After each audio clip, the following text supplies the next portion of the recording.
네, 정용실의 뉴스 브런치 듣고 계신 지금 시각 10시 34분입니다. 금요일 여러분들이 또 기다리시는 초대석 저희가 준비해 놓고 있습니다. 다양한 분야에 계신 분들 저희 만나고 있는데요. 오늘은 6월 성소수자 인권의 달을 맞아서 자신의 자녀를 비롯한 이 땅의 소수자들의 삶을 응원하고 또 연대하는 부모들을 모시고 이야기 들어보려고 합니다. 성소수자 부모 모임에서 활동하는 닉네임 메이님 오늘 잘해 주셨어요. 어서 오세요. 네, 안녕하세요. 반갑습니다. 네. 이렇게 또 귀한 자리에 초대해 주셔서 너무 감사하고 고마운 마음으로 떨리는 마음으로 왔습니다. 네, 감사합니다. 처음이라 좀 떨리시죠? 네, 많이 떨립니다. 솔직하게 그냥 떨리면 떨린다고 하고 그냥 떨리는 대로 그냥 하죠 뭐. 감사합니다. 네, 메이님께서는 그러면 이 성소수자 부모 모임에서 활동하신 지는 얼마나 되신 거예요? 네, 제가 2017년 12월에 저희 아이로부터 커밍아웃을 받았고 2018년 4월에 부모 모임 활동을 시작하면서 그때부터 활동을 시작했고요. 만 3년이 3년 되셨네요. 네, 만 3년 좀 지난 것 같습니다. 그렇군요. 네.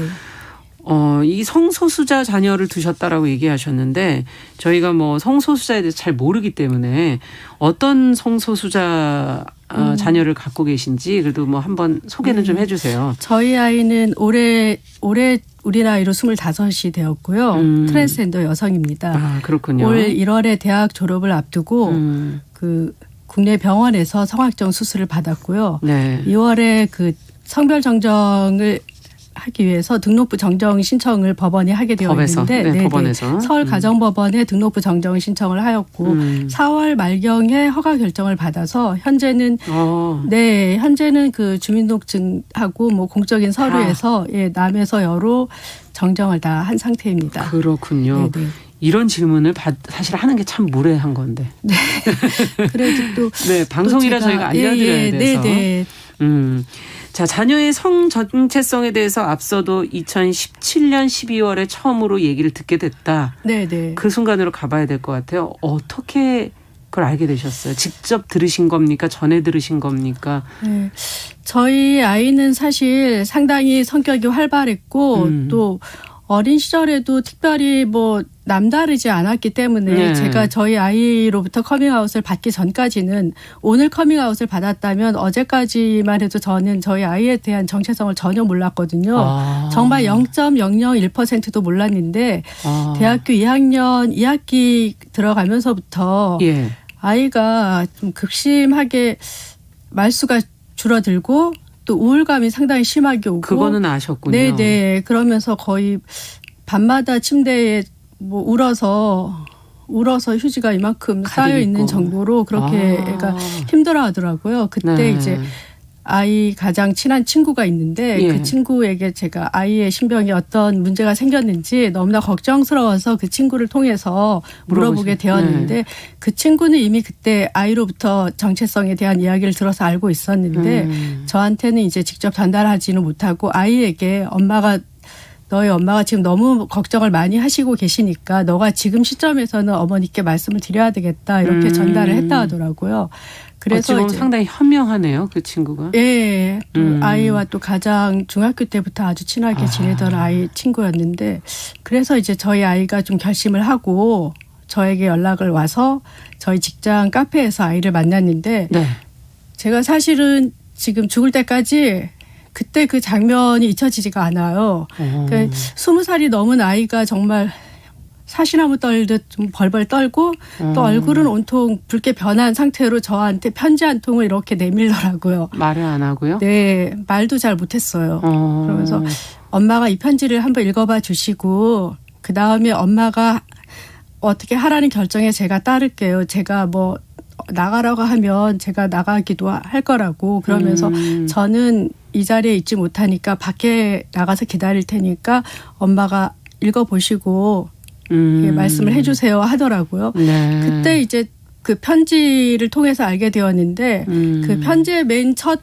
문장이 엄마 혹시 성주체성 장애라고 들어보셨어요? 이렇게 썼더라고요. 근데 사실 제가 성소수자에 대해서 아는 게 거의 없었고 또 제가 또 제가 살면서 제 주변에서 또 본 적이 없기 때문에 그게 무슨 의미인지도 잘 몰랐고 더더군다나 그 트랜스젠더라는 단어가 있는 걸 보고 그 단어는 제가 또 한 번도 제 입 밖으로 내보낸 적도 없고 아주 먼 다른 나라 이야기인 줄 알았거든요. 그렇죠. 그때 네. 그래서 사실은 그때 그 편지를 보고도 이게 이해가 안 정확하게 되셨죠. 이해가 잘 되지 않았어요. 그래서 단지 그럼 이건 뭐 심리치료나 뭔가 하면 치료를 되는 받으면 건가? 치료받을 수 있을까 이런 정도로 생각을 했던 것 같고 또 아이를 데리고 이제 그래서 정신과를 찾아갔죠. 찾아가서 또 아이도 상담을 받고 저도 상담을 받고 그러면서 이제 의사 선생님께서 저한테 이렇게 말씀을 해주시더라고요. 뭐라 그러시던가요? 네, 어머니 이 아이는 저희가 이게 상담을 하고 진단을 해본 결과로 아무래도 트랜스젠더로 보이는데 이건 어머니의 잘못도 아니고 또 이 아이의 잘못도 아니라고 하시더라고요. 그리고 어머니 이건 어머니 뱃속에 아마 걔가 태아로 있을 때부터 아마 뇌에서부터 이미 생성이 된 것이고 그 아이가 아주 어렸을 때는 또 남과 여 이 성별에 대한 생각 자체가 없다가 그렇죠. 또 2차 성징이 시작되고 본인 몸에 이렇게 변화가 생길 때 보통 사춘기 때. 네, 사춘기 때. 그때 대부분 그 아이들은 그때 본인이 다른 아이들과 나는 좀 다르구나 하는 걸 느낀다고 하더라고요. 네, 그래서 이건 어머니 뭐 되돌릴 수 있는 게 아니라 또 고칠 수 있는 뭐 어떤 그런 질병이 아니고 그 아이의 정체성이 이제 드러난 것이기 때문에 그리고 네. 진단이 이렇게 나왔으니까 어머니 이 아이를 도와주셔야 된다. 그렇지 않으면 이 아이는 어쩌면 생을 포기할 수도 있어요. 이렇게 말씀하시더라고요. 근데 정말 제 소중한 아이고 저희는 또 저희 남편과 저는 아이가 딱 하나거든요. 그렇군요. 네. 그래서 너무 소중한 내 자식이고 깜짝 그런 놀라시 그런 아이가 도와줘야 되겠다. 예, 죽을 수도 있다는데 그리고 이 아이가 무슨 잘못을 한 게 아니라는데 그렇죠. 예. 그래서 그때 이제 비로소 제가 머리에 뭔가 하나 맞은 것처럼 누구의 잘못도 아니라는데 왜 우리 사회는 이런 아이들을 받아주지 못하고 내치는 걸까 이런 생각을 하게 됐는데 제가 그 생각을 하다 보니까 그것도 결국은 제가 가지고 있는 어떤 사회적 혐오와 편견에서 비롯된 것이 아닌가 이런 생각이 들더라고요. 그래서 제가 그때부터는 내 자식인데 그렇죠. 내가 가족이 도와주지 않는다면 이 아이가 어떻게 살아갈 것인가 이런 생각을 하고 그때부터는 이제 저랑 남편이랑 적극적으로 아이를 돕는 쪽으로 돌아선 생각이 네. 완전히 바뀌었어요. 그렇군요. 네네네. 그래도 메이님의 자녀분께서는 부모님이 두 분이 동시에 그래도 그걸 이해해 주신 것만으로도 큰 힘이 되지 않았을까 하는 지금 생각이 드는데 부모 모임에 가서 보셨을 때 다른 아이들 지금 메이님의 자녀는 어린 시절에 굉장히 드러나지 않았다니까 사춘기 시절을 조용히 보낸 거죠. 본인이 아마 어머니께 드러내지 않고 견뎌보려고 본인도 있었더라고요. 노력을 했었던 시간이었을 것 같은데 다른 아이들은 어떤가요? 그래서 부모 모임에 이게 제가 이렇게 참여하면서 또 다른 부모님들의 이야기를 많이 들어봤는데 그 부모 모임 오시는 분들 중에 트랜스젠더 자녀를 두신 부모님들이 적지 않게 좀 많으신 편이에요. 그분들 얘기를 들어보면 또 뭐 어떤 부모님들은 아이가 아주 어렸을 때 지정 성별이 여자인데도 치마 입기를 아주 거부하고 그런 아이들 있는데. 맞아요. 저희 애는 없었는데 저희 애는 생각 자체가 없었다고 하는데 또 다른 애들은 그런 그런 아예 부분이 적극적으로 있었고 드러내는 애들이 있었고 또 지정 성별이 남자아이인데 유치원이나 초등학교 때 저희가 입학식에 이렇게 줄을 서잖아요.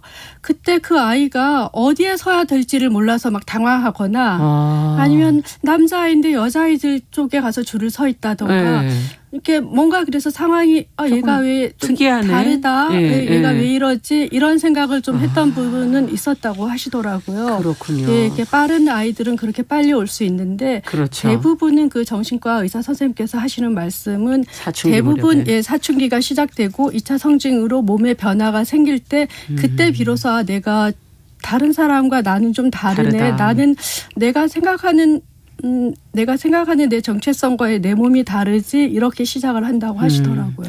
사실 지금 말씀해 주신 그런 차이들은 부모와 자녀가 정말 가깝고 시간을 자주 보내고 그러지 않는 한 다 알아내기 조금 어렵지 않을까 하는 그런 생각도 저는 좀 들고요.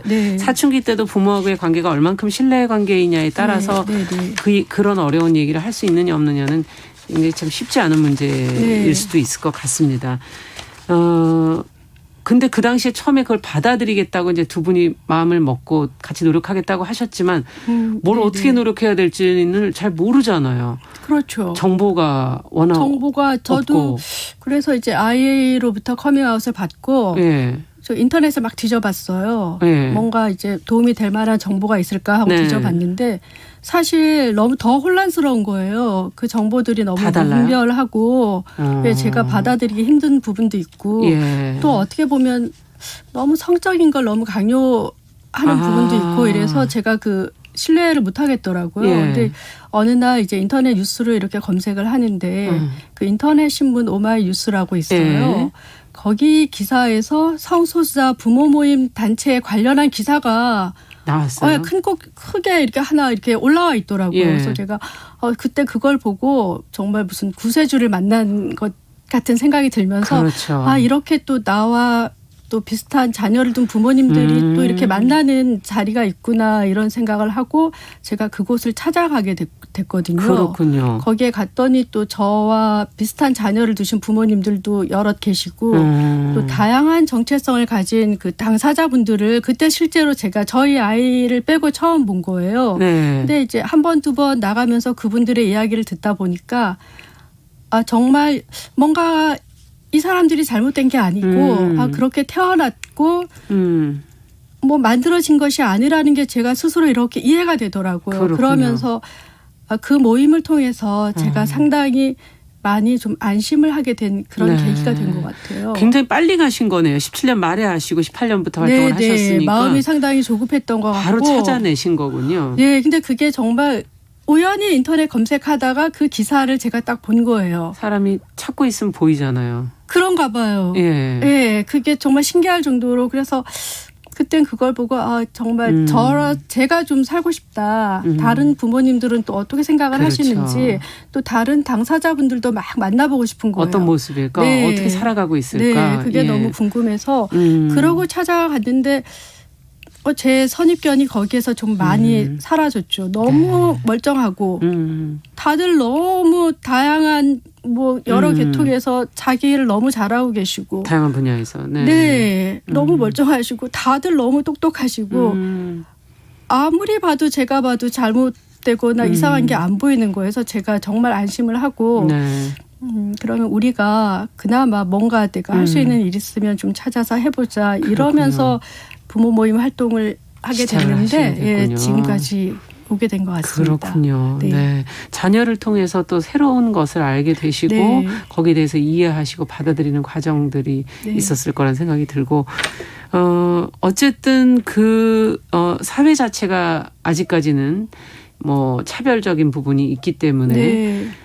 수술을 하시고 또 아까 가정법원에 정정하시고 이런 네, 과정들 네. 어떠셨어요? 그 과정이 그렇게 녹록하진 않았을 것 같은데요. 사실은 이제 저희가 이게 수술 트랜지션이라고 하는데 네. 그 과정을 좀 알아보니까 우리나라 그 의료계에서는 아직 트랜스젠더 의료 관련 시스템이 제대로 정착이 되어 있지 않고 네. 또 의대에서도 이것과 관련한 의학 과목이 아예 없다고 하더라고요. 그러다 보니까 그 대다수의 트랜스젠더 당사자분들이 직접 그 해외에 있는 병원을 수소문해서 그렇군요. 그 먼 나라까지 가서 수술을 받고 온다고 하시더라고요. 근데 이제 제가 이렇게 생각을 해보니까 예. 저희 나라가 성형수술 우리나라가. 관련해서는 세계 탑이라고 그럼요. 들었고 네. 오히려 외국에서 우리나라로 이렇게 수술을 받으러 들어오시는 분들이 많은데 정작 그 트랜스젠더 관련한 수술은 아예 하는 곳이 없고 예, 너무 또 정보도 없고 그래서 우리가 오히려 좀 어떻게 보면 의료적으로 좀 낙후됐다고 저는 생각이 되는 그 태국이나 뭐 이런 쪽으로 가서 상당히 그 위험하고 또 맞아요. 예, 뭔가 걱정도 좀 되시고. 예, 그런 거를 정확하지 않은 정보인 것 같기도 하고 네. 또 위험을 감수하고 그곳까지 가서 수술을 받고 온다는 게 예. 제가 부모에 대한 입장에서 봤을 때는 너무 불합리하지 않은가 이런 생각을 하게 됐고 저와 또 제 아이랑 이 수술 관련해서 얘기를 좀 오랫동안 많이 그렇군요. 몇 년 동안 이제 그동안 계속 나눴는데 네. 저희 아이도 가능하면 본인은 국내에서 한번 국내에서 찾아보자. 수술을 받고 싶다. 해외까지 나가고 싶지는 않다. 그래서 저랑 또 저희 애랑 또 부모 모임이나 인권단체나 이런 데서 정보를 많이 주셔서 네, 수소문을 했더니 부산에 있는 종합병원에서 예, 이 관련 수술을 잘 하시는 우리나라에서 가장 잘 하시는 분이 계시다. 예, 그래서 또 그 병원을 찾아가서 상담을 하고 거기서 이제 올 1월에 수술을 받았는데 다행히 수술 결과가 또 상당히 좋아서 예, 저희는 지금 상당히 만족을 하고 있는 상태입니다. 그렇군요. 네네. 자, 근데 이렇게 어쨌든 수술을 하고 정정을 하고 이후 이제 평범한 시민으로서의 어떤 권리를 누리면서 살아가야 되는데 네네. 그러기에는 사회적 제도들이 그렇게 다 받치고 있질 않잖아요. 네네. 그렇죠. 여기서도 또 어려움이 있잖아요. 네. 이게 사실은 또 어떤 분들은 수술 받고 또 성별 정정을 다 했으면 그걸로 끝이 아닌가. 그리고 또 제 주변 또 지인이나 또 저와 저의 친척분들 중에서는 저한테 또 그런 얘기를 하세요. 이제 성 확정 수술도 했고 성별 정정도 다 했는데 굳이 그렇게 활동을 해야 되겠냐.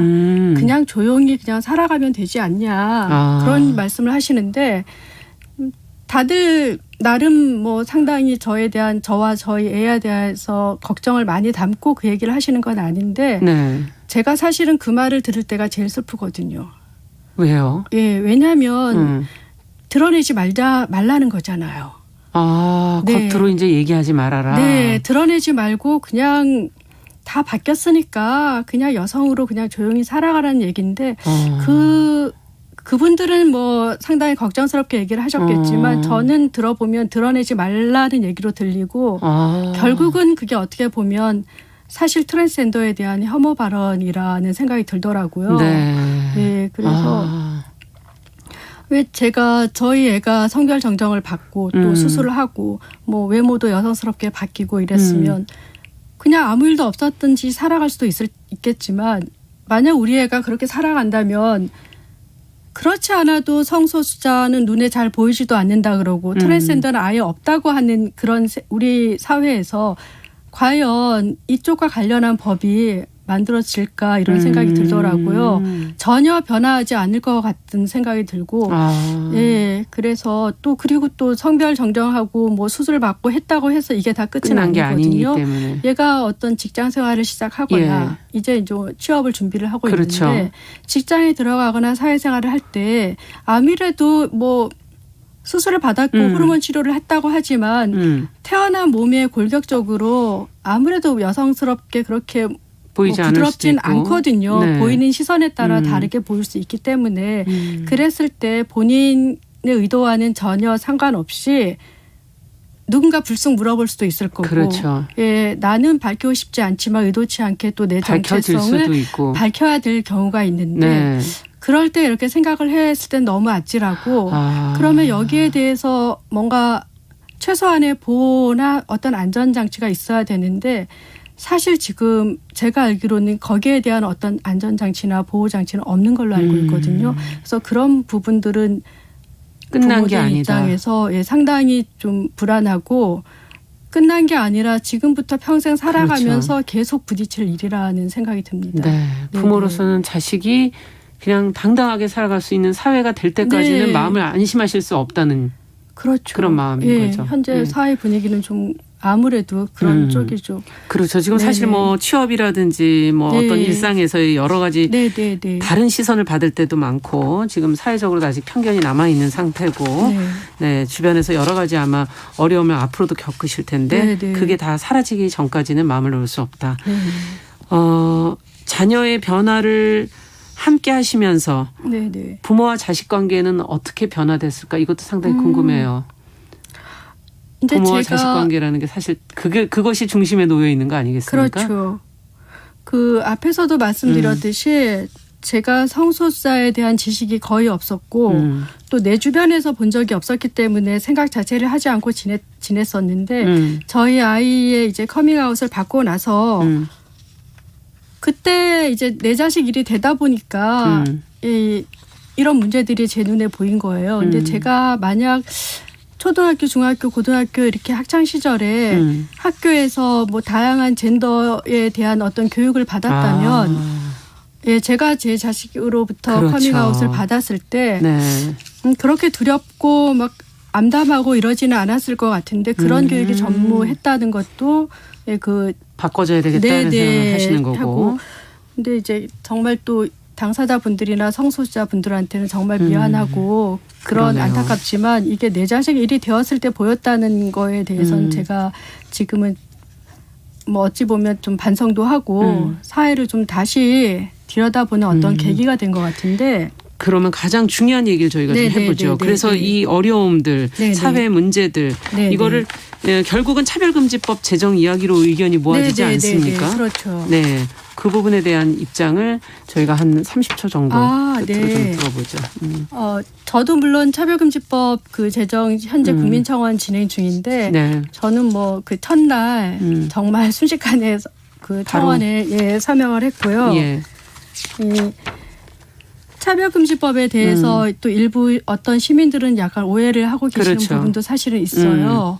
예, 이게 성소수자를 위한 오직 성소수자를 위한 법인가 법이냐. 뭐 이렇게 생각하시는 게 있는데 차별금지법은 결국은 또 모두를 위한 법이고 우리 모두의 평등을 위한 시작점이라고 생각하고 또 저희가 이렇게 살아가면서 생애 주기에 보면 어느 시점에서는 제가 소수자의 위치에 서 있을 그렇죠. 수 있거든요. 네. 뭐 성별에서도 있을 거고 나이가 많거나 계층에서도 나올 수도 있고요. 그리고 또 학력이 낮거나 또 특정 질병에 네. 걸리신 분들도 있고 다문화 나도 될 수 있는 거기 가정이신 분들도 때문에. 있고 불의의 사고로 또 알겠습니다. 장애인이 되시는 분들도 있고 그렇죠. 네, 그런 분들도 다 배려하는 법이라는 걸 잊지 말아달라는 얘기를 마지막으로 해주셨습니다. 자, 오늘 성소수자 부모 모임에서 활동하는 메이님 시간이 조금 아쉽지만 여기서 마치겠습니다. 말씀 잘 들었습니다. 감사합니다. 너무 감사하고 고맙습니다. 네. 감사합니다.